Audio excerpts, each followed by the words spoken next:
प्रिय छात्र छात्राओं, कैसे हैं।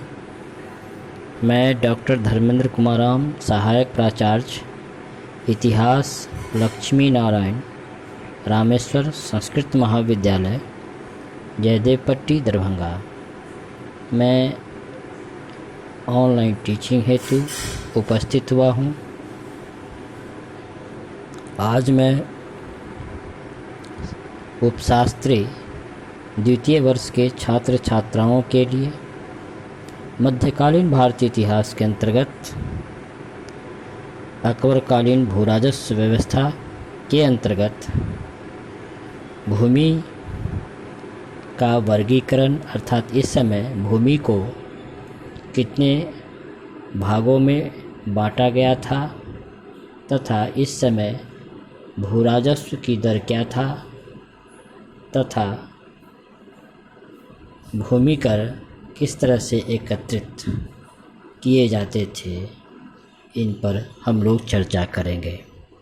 सबसे पहले हम लोग अकबरकालीन भूराजस्व व्यवस्था के अंतर्गत भूमि के वर्गीकरण पर चर्चा करेंगे। अबुल फजल अकबर के प्रमुख दरबारी कवियों में से, दरबारी लेखकों में से एक थे। अबुल फजल की प्रमुख रचना, उसकी प्रमुख कृति आईने अकबरी है।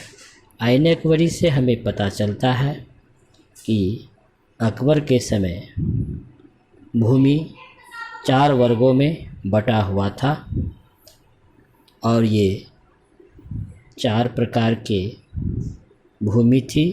पोलज, दूसरा परती, तीसरा छच्छर भूमि और चौथा बंजर भूमि।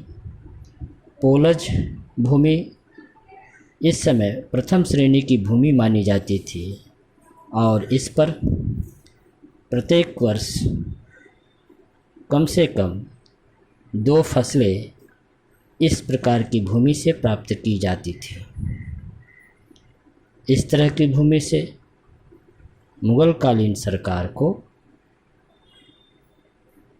भूमि कर प्राप्त होता था। वहीं दूसरे प्रकार की भूमि परती भूमि कही जाती थी और इस भूमि पर लगातार 2-3 वर्ष खेती करने के बाद उसे फिर से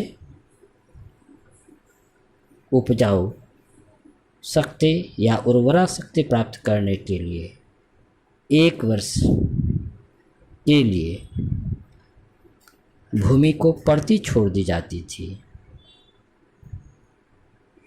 अकबरकालीन भूमि के तीसरे प्रकार छच्छर भूमि कहलाती थी,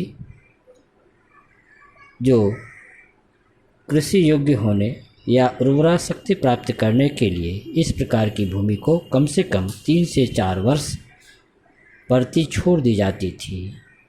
और सबसे निम्न कोटि की भूमि बंजर भूमि कहलाती थी, जिसे 5 वर्ष के लिए इस प्रकार की भूमि को परती छोड़ दिया जाता था।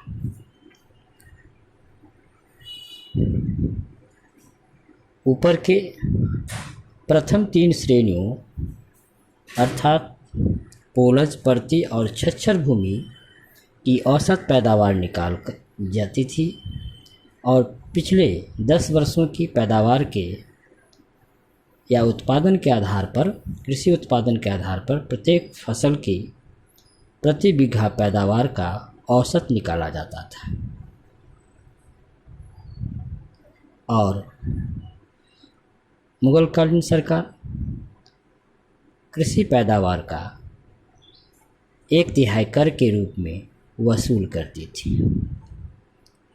कर वसूल करने के सारे विवरण पटवारी के कागजों में अंकित रहा करता था। इस समय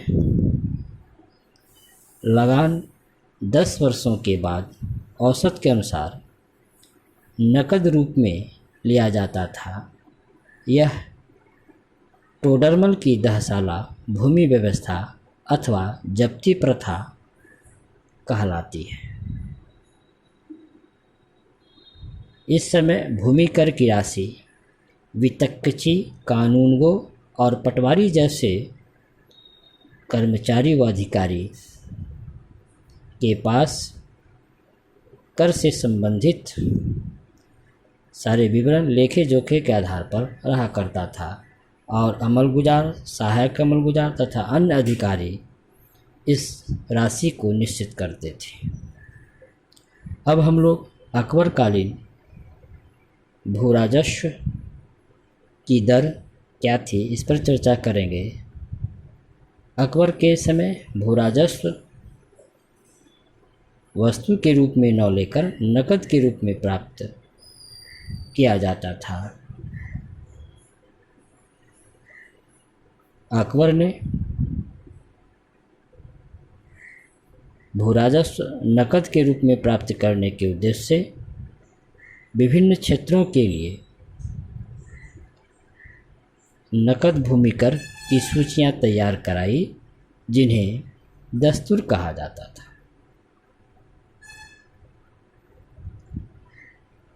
अकबर के समय वर्ष में 2 बार भूमि कर एकत्रित किया जाता था।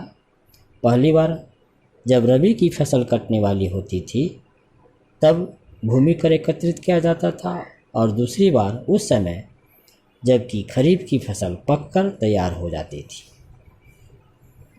इस समय मालगुजारी एकत्रित करने का काम परगनों और जिलों में सरकारी अधिकारी, आमिल और अमलगुजार जैसे अधिकारी हुआ करते थे। गांव की मुखिया, जिसे मुकद्दम भी कहा जाता था, कानूनगो, पटवारी, फतवार और वितक्ची इत्यादि की सहायता किया करता था। तो बच्चों, आज हम लोग अकबरकालीन भू राजस्व व्यवस्था के तहत भूमि के वर्गीकरण अर्थात उस समय भूमि कितने प्रकार की थी, पोलज, परती, छच्छर, बंजर, ये 4 प्रकार की भूमि थी। भू राजस्व की दर कैसी थी और भूमि कर एकत्रित करने वाले कौन कौन अधिकारी या कर्मचारी जिम्मेवार थे, इस पर हम लोग चर्चा किए। धन्यवाद।